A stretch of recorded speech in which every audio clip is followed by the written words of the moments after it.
In the bustling metropolis of Neo-Veridia, where towering chrome skyscrapers kissed the clouds and sky drones hummed like oversized mechanical bees, lived a young woman named Elara. Elara wasn't your typical desk jockey.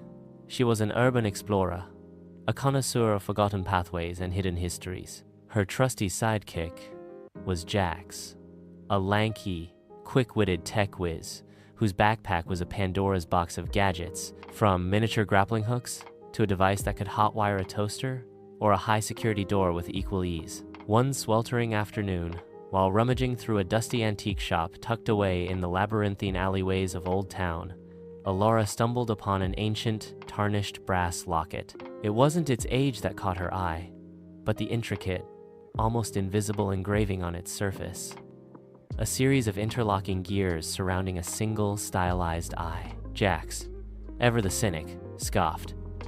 Probably just some old trinket, Elara, worth about as much as my grandma's sock drawer lint. But Elara's instincts, honed by years of deciphering cryptic clues, told her otherwise. Back at their cozy, gadget-filled apartment, Jax ran the locket through his universal scanner. The results made his jaw drop. Elara, this isn't just an engraving. It's a decryption key, and it's pointing to something called the Whisper of the Forgotten Vault beneath the old Central Library.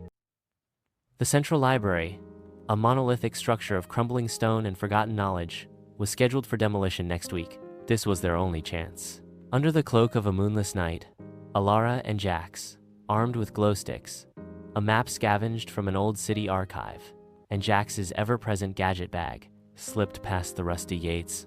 The library's basement was a dizzying maze of forgotten stacks and cobweb-draped corridors. The locket, when held near certain sections of the wall, glowed faintly, guiding them deeper. They dodged precarious piles of ancient tomes and navigated through sections where the ceiling dripped with an unsettling, viscous liquid. At one point, a faulty power conduit sparked, momentarily illuminating a horde of surprisingly agile, dust bunny-like creatures that scurried away with a collective squeak. Just when I thought this couldn't get any weirder, Jax muttered, narrowly avoiding a falling stack of encyclopedias. Finally, the locket vibrated intensely, leading them to a massive, reinforced steel door, unlike anything else in the library. Carved into its surface was the same stylized eye from the locket. As Elara inserted the locket into a hidden slot, the gears on the door slowly began to turn, accompanied by a low, mechanical groan.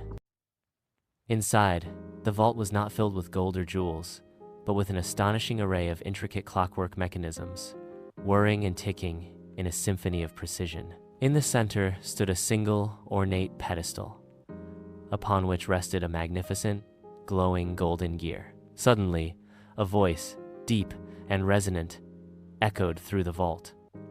Greetings, seekers. You have found the Chronos Gear, the heart of Neo-Veridia's temporal stability, but only those worthy may claim it. From the shadows emerged Professor Aris Thorne, a reclusive inventor thought to have vanished decades ago. He wasn't menacing, but his eyes held a steely glint of assessment. The city's rapid expansion has destabilized its underlying temporal currents, Thorne explained. The Chronos Gear, once integrated into the city's power grid, will prevent its inevitable collapse. Thorne, however, was old and frail. He needed someone nimble and quick-thinking to navigate the vault's final challenge, a series of rapidly shifting platforms and laser grids designed to protect the Chronos Gear. You must retrieve the gear and bring it to the central power nexus before sunrise, he urged.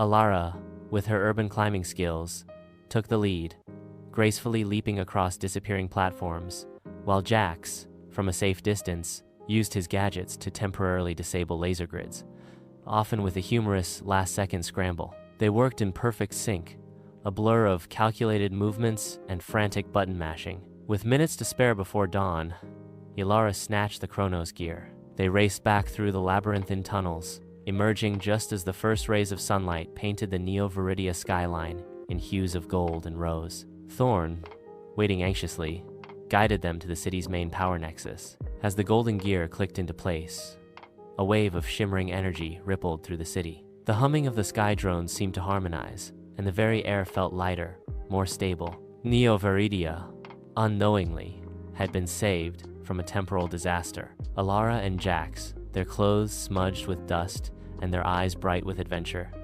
looked out at the vibrant city. "You know, Jax," Elara said, a grin spreading across her face. "I think we just found our new favorite kind of old trinket." Jax, ever practical, just adjusted his glasses. "Just promise me the next one doesn't involve any more sentient dust bunnies."